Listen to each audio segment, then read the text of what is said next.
President Joe Biden signed an executive order on Sunday altering the way the federal government handles elections. This including by increasing voting and voter registration access for criminals in prison and on probation. Watch.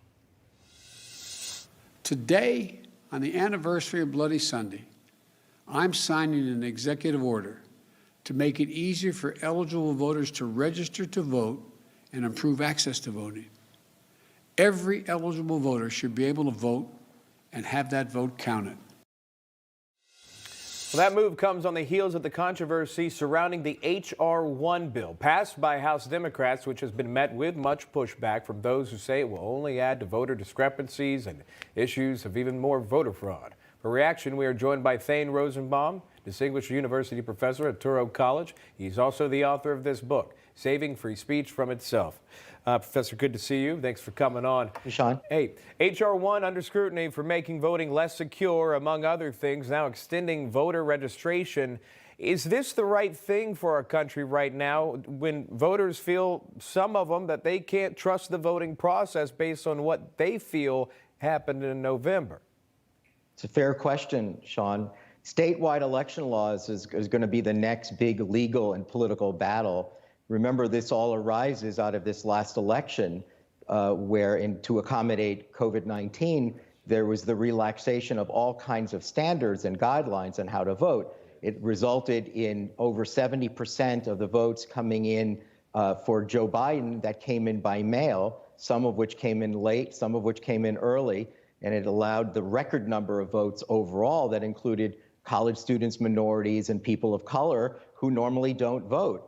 But it created this easy access for identification and verification, and some of the points you just made about statistical anomalies and discrepancies. And what Joe Biden is essentially worried about, frankly, is that 43 state legislatures, Sean, 250 bills are being proposed to restrict absentee balloting, mail-in balloting, early and late arriving voting, ballot harvesting, that's when a third party picks up your ballot, as well as mobile drop-off points. So there's a clash between, the Democrats who in this, in the past, H.R. 1 from last week, as you point out, and in President Biden's executive order, see these efforts by Republicans as an example of voter suppression. And Republicans are saying we need more integrity to our election laws. We need to be able to feel confident that ballots are not just flying all over the country and people are sending them in and we have no idea who's sending them. Well, you talk about integrity and you think about voter ID. That's critics' main sticking point. Are you surprised that even Democrats are not proponents of voter ID as a secure form of controlling the vote? Again, one of the big critical points of H.R. 1. Sean, the Democrats figured out the secret sauce on the election. You know what it is? Mail-in absentee ballots. That is the ticket for victory for Democrats, because a huge number of people, especially progressives, again, minorities, people of color, college students, will vote if you make it really simplified for them to register. And so, no, I think they're saying we got over 70% of the votes that came in by mail. And that includes tens of millions of voters. And so if that continues in future elections, we want to simplify the registration process, even if it means that we can't necessarily protect voter integrity. Now, of course, Democrats would dispute that. They would say this is the safest election in American history. But look, we know there were statistical problems. And I know I was on Newsmax for 5 weeks raising some of those concerns. I want to ask you about this, too, because it's got to get through the Senate. Does it get through the Senate, and how do they do it? They won't. They just won't. They'll never get through the Senate. There is some thought about eliminating the filibuster so that they would make it easier to get the necessary number of votes and to actually get a vote on this.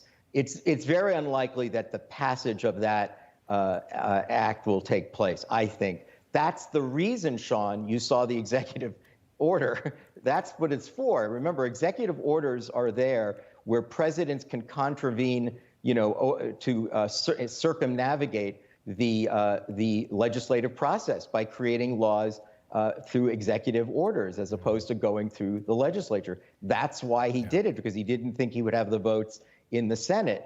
And by the way, Sean, last week the Supreme Court even weighed in. They haven't yet decided a case in Arizona in which Arizona Republicans are trying to stop allowing, again, ballot harvesting, third-party pickups, Right. as well as a rule in Arizona where you could drop off your ballot anywhere. You don't have to go to your precinct. You can go to any precinct. And so the Supreme Court will rule on that in June. Yeah, it's not just that, too. You've got 20 attorneys general from different states pushing back against it. And just to put some ease at mind, remember, it's up to the state legislature. So even though they push this out, the states can push back on it. So that fight is going to continue. I'm out of time with you, but it's always a great conversation with you, Professor. That's Thane Rosenbaum joining us live. Thank you so much.